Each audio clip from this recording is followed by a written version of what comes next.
Dear friends of Grey Rhino, very happy to see you once again.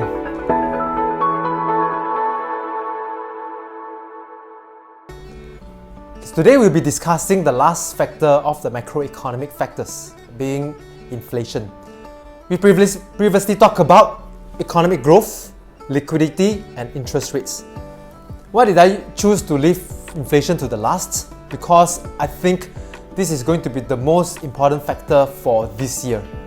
So far, what have happened?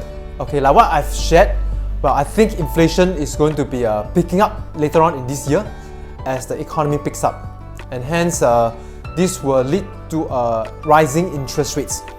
And I think this is happening already, where the interest rate is front-running the inflation.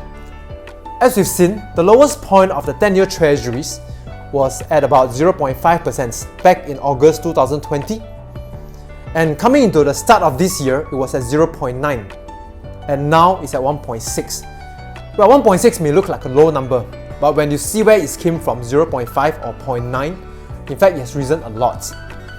Yeah, and hence, because of this, asset prices has also been affected. But they're affected differently. Let me just break down for you.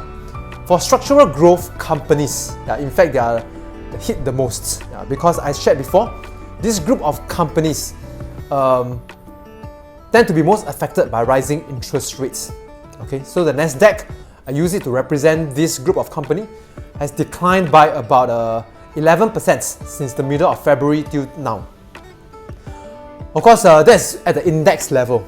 If you look lower, right, within it, some of the companies has declined a lot more. For example, NIO, which is an electric vehicle company, has declined by about 50%, and that's a lot. Okay, so I think even with the growth group of companies, those that have declined the most are really the most speculative type of companies, where they are not even making profits, some not even making revenue.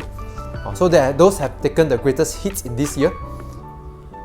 Second group of company, I call them the defensive companies. Okay, so if I take Singapore REITs as an example, it has also declined by about 8%. So Singapore REITs index in Singapore has declined by about 8% since January till now. However, not all the fate of all companies are the same. Okay, for the cyclical companies, represented by the energy companies, the banks, has in fact had a good fortune this year. I just take DBS for example, which is a company I think all of us will know very well. So from the start of the year till now, DBS has actually gone up 8%.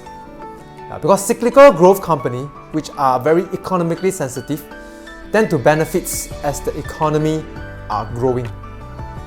Okay, so as I said, we have not really seen that much of the economic growth and inflation yet. However, interest rate has already picked up pretty substantially.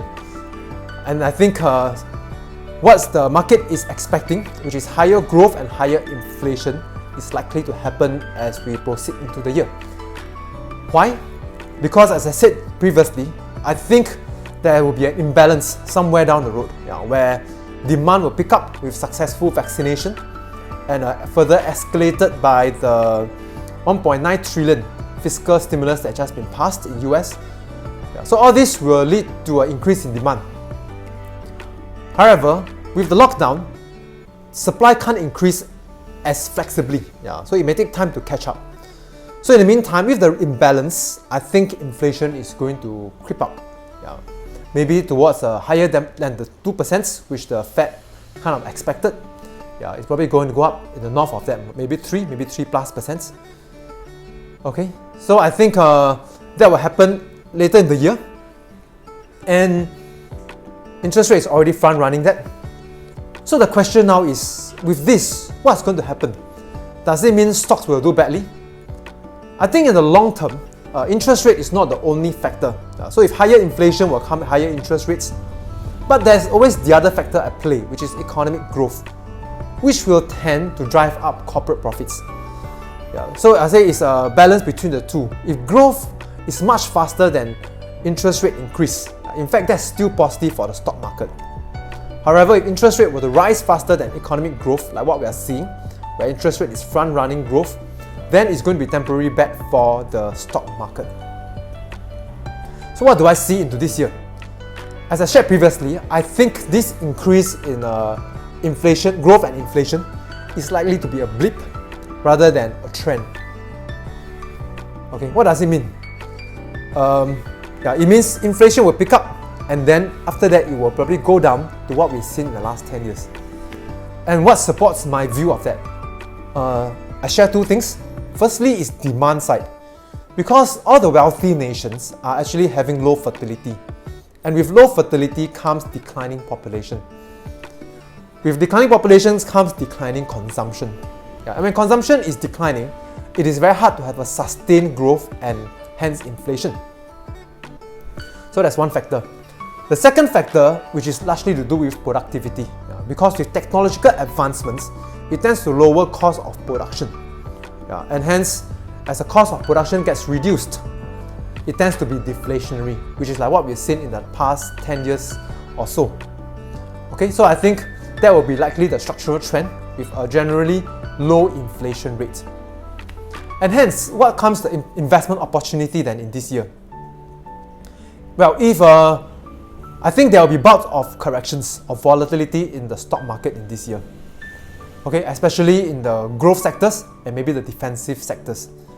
I think if that happens, it'd be great to take advantage of those opportunities. Because as I said, this rising inflation and interest rate is likely to be a temporary phenomenon. And hence it gives us an opportunity in this year to be buying into such companies at an attractive price. Okay, so if today you are not keeping enough cash, I will encourage you to be making use of temporary rally, like what happened yesterday on the 9th of March, when the price rises. If you don't already keep enough cash, you may want to keep more cash, such that if there's a bout of volatility, especially if there are violent ones, you can really use those opportunities to be increasing your allocation to structural growth companies or some defensive companies. So I think that is, I feel, the way to be investing, keeping sufficient cash now. You may still want to have some cyclical companies, and when times of volatility, get into growth companies and into defensive companies. I think this trend may last the whole of this year, maybe into early next year.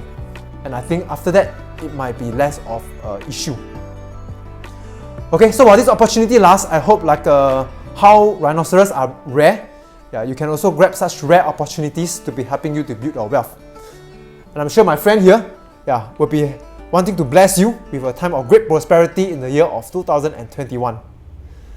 Okay, so with this, if you have any comments regarding what I shared, whether either you agree or you disagree, you like what I share, or you think there are things you'd like to hear more, I will encourage you to pen down in the comments below so that we can have a good interaction. Okay, so I will share with you again at the next Grey Rhino video. Until then, please take care of yourself, and I'll see you again. Bye-bye. If you'd like to be listening regularly to the Grey Rhino YouTube to gain more financial knowledge and also investment wisdom, do subscribe below to the Grey Rhino YouTube channel and remember to turn on your notification.